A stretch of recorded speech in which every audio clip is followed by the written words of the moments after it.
Welcome demigods, monsters, and gods alike to the one and only Olympus Report.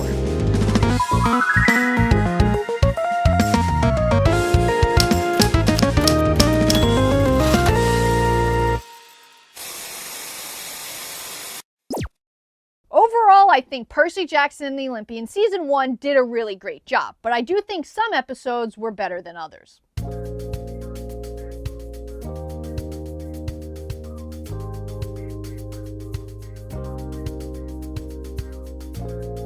With Season 2 just around the corner, I thought we'd take a look back at Season 1 and rank them from what I personally thought was weakest to strongest. Not that I thought anyone was particularly bad, but let's start what I think was the weakest. Number 8. Episode 6. There were good things about this episode, but overall, I really wasn't a fan of it. I think they just strayed too far from the book. I'm okay with changes, and personally, I really liked some of the other changes that were made in the show. But to me, the changes in episode 6 weren't needed. The Lotus Hotel and Casino was supposed to be a fun place. This place did not look fun, and honestly looked pretty boring. It was supposed to be so alluring that it tricked our heroes. There wasn't supposed to be a point to it, except to set up its existence for future books. And that's okay, not every episode or obstacle needs to have some overarching theme or lesson. An obstacle can just be an obstacle. Yes, the message of we're stronger together is important, but that's learned throughout the show. We didn't need it here. And there was absolutely no point to Augustus here. His presence didn't amount to anything. And why did he run when Percy called to him? I still don't understand this.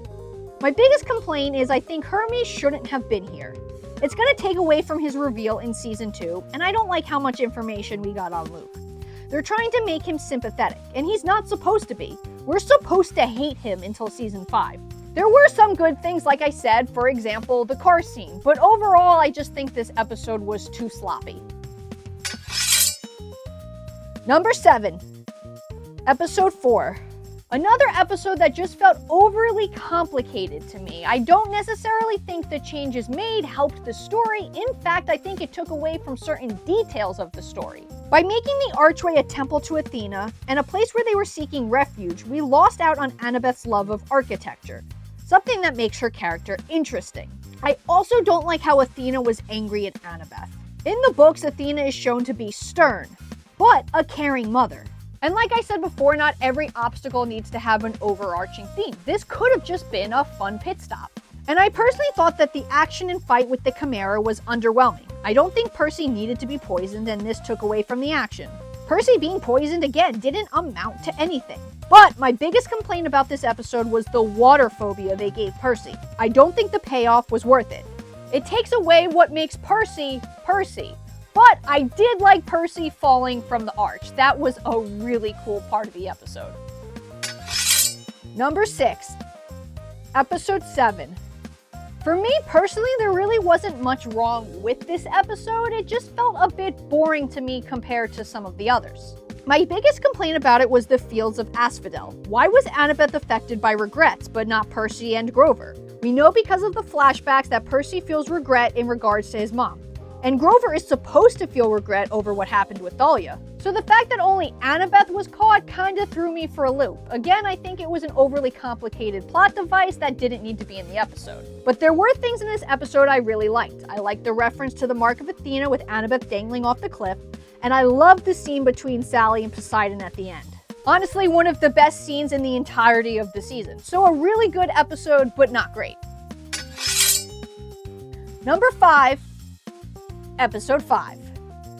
This episode is not my favorite, and I actually have a lot of issues with it, mainly the Hephaestus trap. In the book, the trap was supposed to be simple. Try and get the shield and get trapped by a metal net and spiders, while you're embarrassed and broadcast to Olympus. The trap was designed for Ares and Aphrodite, but the trap in the show is more complicated. One must sacrifice themselves to free the shield. So my question is, who was this trap meant for? Hephaestus knows that Ares or Aphrodite would never sacrifice themselves. And how could he have known that Ares would recruit demigods? So who did he design this trap for? And this trap doesn't embarrass the victim either, which is what Hephaestus always aims for in mythology when it comes to Ares and Aphrodite. I just don't think the trap needed to be changed. However, with that said, this episode comes in at number 5 because it has 2 fantastic scenes: the Tunnel of Love and Grover versus Ares. The Tunnel of Love is by far better in the show. You feel the emotion and the vulnerability, and this is pure Percabeth, and I love every second of it. And I loved Grover one-upping Ares more.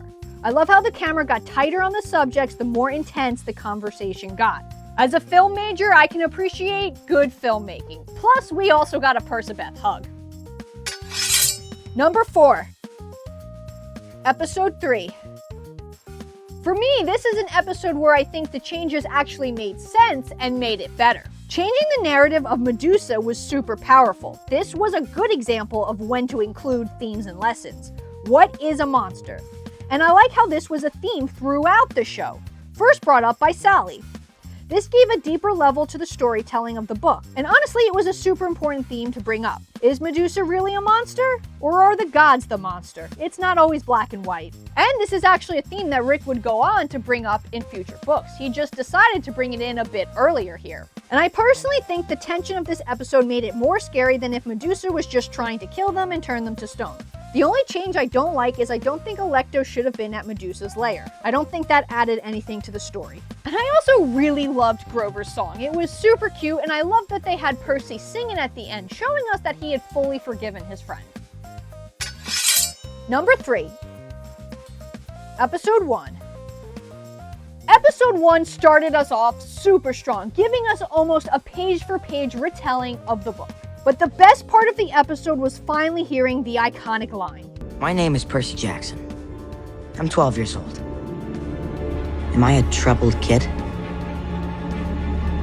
Yeah, you could say that. When I first heard it, I got chills. I instantly knew this show was going to be something special. This episode is packed with Easter eggs, humor, emotion, and action. Everything in episode 1 should be. I'll never forget seeing Percy draw Riptide against the Minotaur. Not to mention this episode looks stunning. The CGI and sets are all breathtaking. It's an episode I can watch over and over again. My only complaint is I wish the Mrs. Dodd scene was just a little bit longer. Number 2. Episode 2. To me, episode 2 is basically perfect. We finally got representation of scenes we've been waiting years to see, such as Percy dousing Clarice, you drool in your sleep, and the claiming. Camp Half-Blood is portrayed perfectly. I love seeing all the different areas like the cabins, the forge, and the archery field. I also love the small attention to details they included, like Mr. D's shirt and the marble statues that decorate camp. There are some slight changes in this episode, and some things don't happen in the exact order of the book, but in my opinion, it didn't detract from the episode or the story at all. Like episode 1, there's humor, action, and incredibly powerful moments. My 2 favorite are Percy talking to his mom and when Percy says this. I am Sally Jackson's son. I get chills every time I hear it. Honestly, I don't have much to say about this episode except that it's perfect. Number 1. Episode 8. I love episode 8. It is so emotional and such a satisfying end to the season.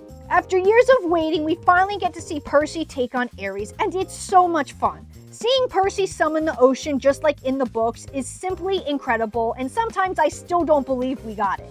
This episode also gave us one of the most emotional moments of the whole show when Poseidon saves Percy's life by laying down his pride and surrendering to Zeus. It moves me to tears every time I watch it. And most would think that's it, but the best part of the episode is yet to come. I love how they tied Luke and Percy's training session from the beginning into the final confrontation between the two at the end. The final battle with Luke is one of my favorite scenes from the show. I love the light from the fireworks bouncing off their faces, reflecting the emotions they are feeling. You can physically see the shift in Luke's face, can see the rage and anger, and the desperation on Percy's, clinging to the fact that Luke is still his friend. This is an example of a good change in the show. This fight is so much more visually appealing on a screen than it would have been if it was just Percy paralyzed and Luke talking. A really well done scene and episode, and I especially love that they ended on Sally and Percy and their blue pancakes, a really nice small detail. Do you agree with my rankings? Let me know your personal rankings of Season 1 down below. But until next time, I'm signing off, and please, as always, stay safe.